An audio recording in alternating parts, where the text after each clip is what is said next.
Bueno, partimos desde la preocupación de las diversas formas de contaminación del lago, ¿verdad? Vimos ahí bastante importante el poder visibilizar las diversas formas de contaminación, debido a que en el 2014 más o menos venía lo que era el megaproyecto denominado megacolector. Pero este proyecto hidráulico lo que contemplaba más allá de eran diversas formas de privatización del agua o con alianzas públicas privadas. Entonces, uno, ver las diversas formas de contaminación, porque este megaproyecto también lo estaban maquillando como el único proyecto o la única forma de sanear el lago.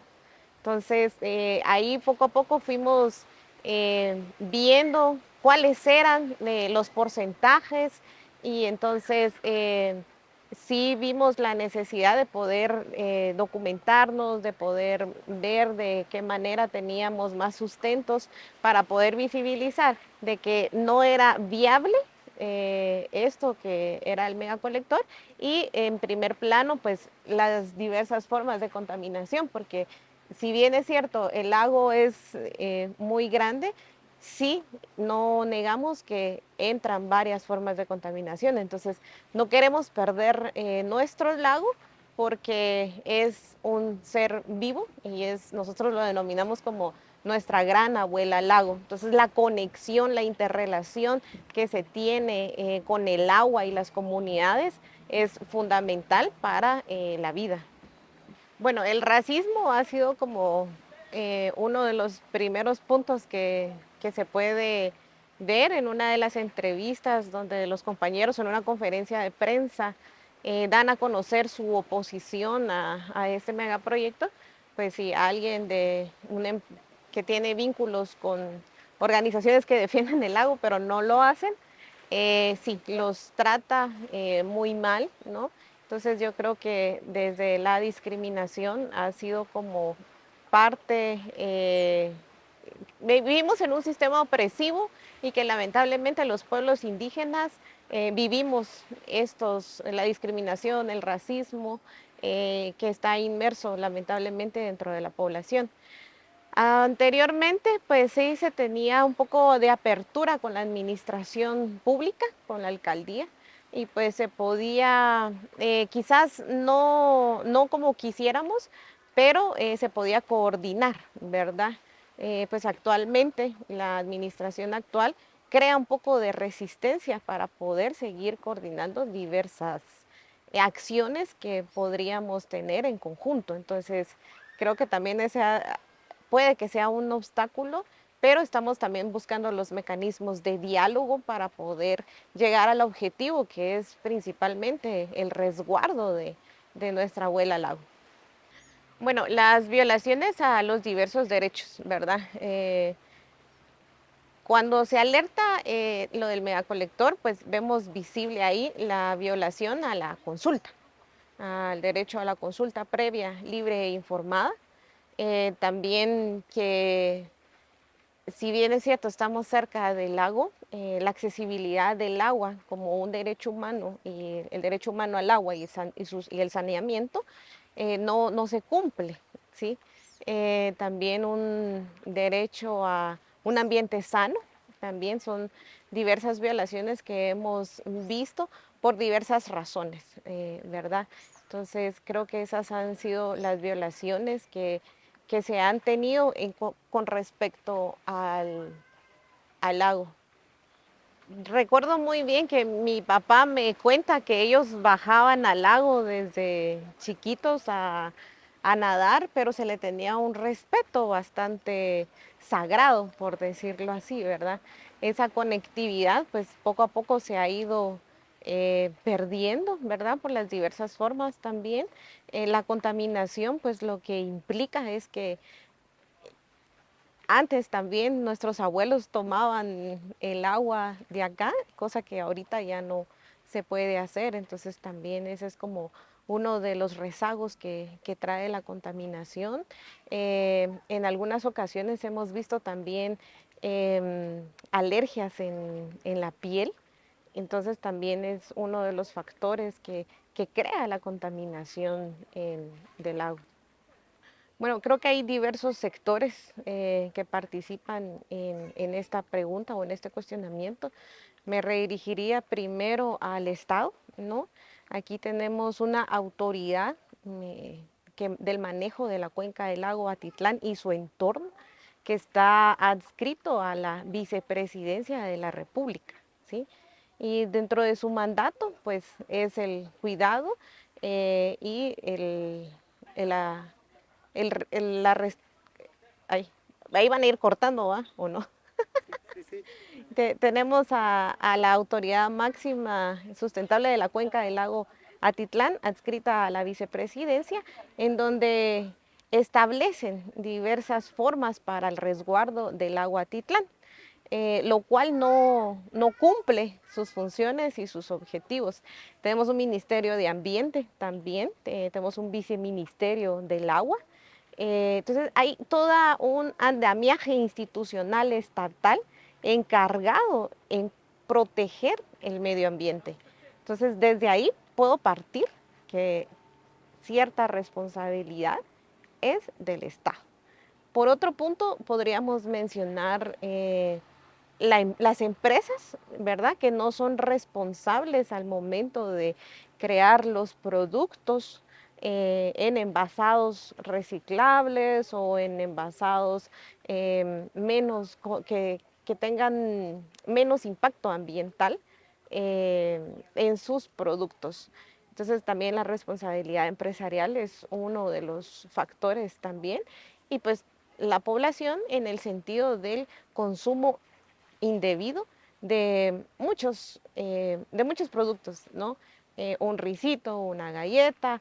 Eso no solo crea basura, sino que también en el bienestar de nuestros cuerpos, también se puede decir que también consumimos basura. Entonces la corresponsabilidad son de diversos sectores. La discriminación y un poco el aceptar que, se, que mes a mes se baja al lago a sacar todos estos productos, ¿verdad? O estos desechos que muchas veces no son reciclables y que poco a poco se van deteriorando en el lago y todo esto, todo este químico, ¿verdad? Que se va produciendo es un cierto nivel de contaminación. Entonces, sí, la discriminación, las burlas y las tachas son bastante, son cosas que afectan en cuanto a a la violación de los derechos. Ahora, las compañeras llevan organizadas unas entre 8 a 13 años, se organizan para justamente poder mes a mes bajar al lago a limpiar las orillas del lago. Y esto crea una resistencia y una permanencia en las orillas del lago. Si vemos, hay varias playas aún en la jurisdicción de San Pedro que han sido las compañeras quienes han estado ahí apropiándose de lo que es de nosotros, ¿verdad? Entonces, de inicio, el cuidado que ellas han tenido. El colectivo Comunidad Sunuñá surge bajo la oposición del megaproyecto denominado Megacolector.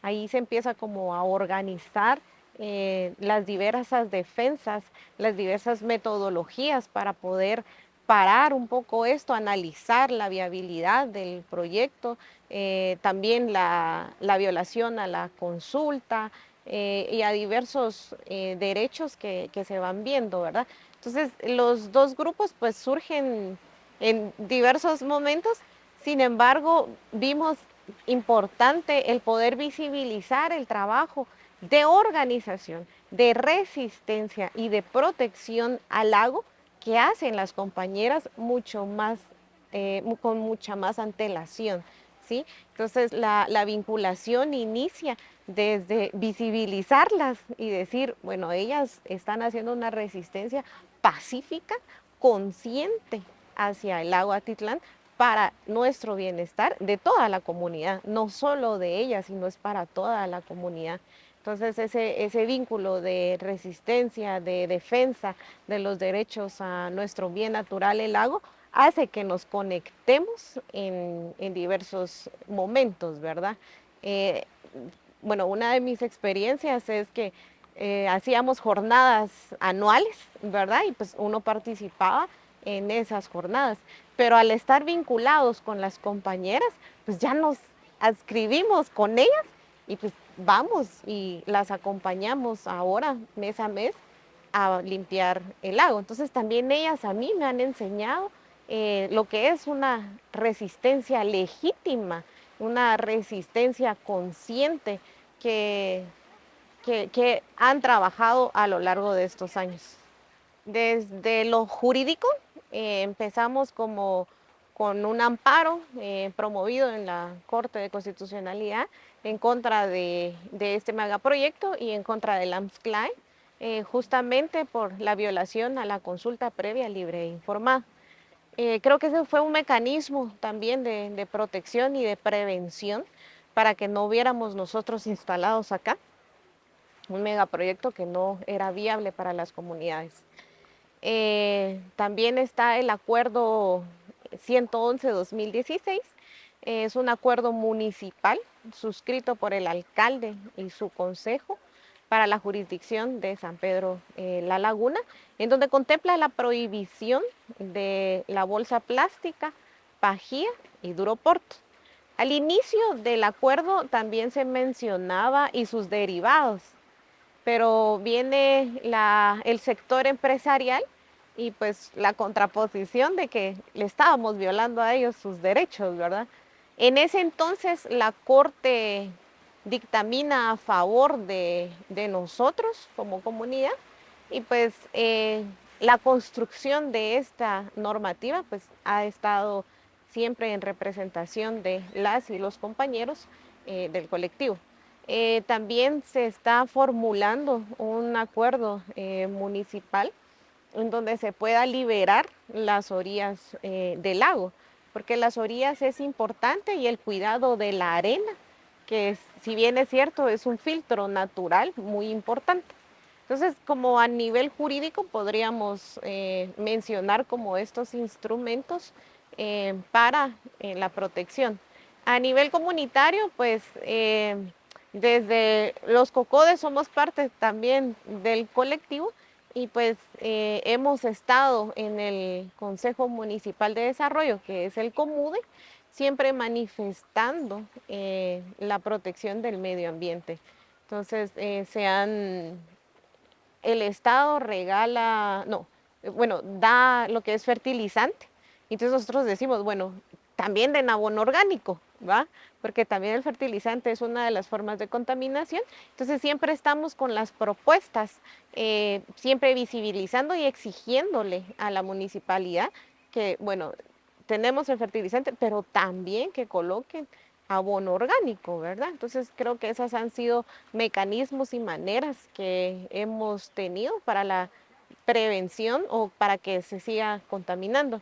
Actualmente también empezamos con una campaña comunicacional en las redes sociales para tener ahí la visibilización de las diversas acciones que hemos implementado para la protección y de eso llegar a la conciencia del ser humano a que debemos de cambiar nuestros hábitos y nuestros pensamientos también hacia nuestra abuela lago. Bueno, el lago Atitlán, como lo decía al inicio, es nuestra gran abuela lago, ¿sí? La interrelación que tenemos al venir y tener una recreación sana, ¿sí? Partiendo de ahí, la conectividad directa al contacto del lago es sumamente fundamental, donde las familias también es una manera de conectar con nuestras familias, poder ir y nadar. A nivel energético o a nivel espiritual, también podríamos denominarlo como una gran fuente de energía, porque desde nuestros abuelos siempre nos decían que el lago es sanador. Te dicen, si tenés gripe, anda a nadar. Si te golpeaste el pie, anda a nadar, te va a ayudar. Y efectivamente, así es. Entonces también a nivel energético es un elemento de sanación en lo espiritual. Si yo estoy enojada, si yo estoy triste, solo ir y contemplar el lago, ya nuestras emociones incluso van cambiando y se van como normalizando. Entonces sí es un elemento fundamental para nuestras vidas. Sabemos que el agua es vida y pues así como nosotras las mujeres que damos vida, nos vinculamos más con el agua. Sí, pues uno entender nuestras propias formas de comunidad, ¿sí? De cómo el lago es importante para las comunidades y pues a las personas que nos visitan también, que es parte recreativa para ellas y ellos, también debemos de cuidarlo. Entonces, un poco difícil la pregunta de cómo hacerles entender, pues es partiendo quizás de poder entender cómo nosotras las mujeres, los hombres, los niños, los adolescentes coexistimos en este territorio y es importante esta conectividad y pues a quien nos visita también se conecta con el lago.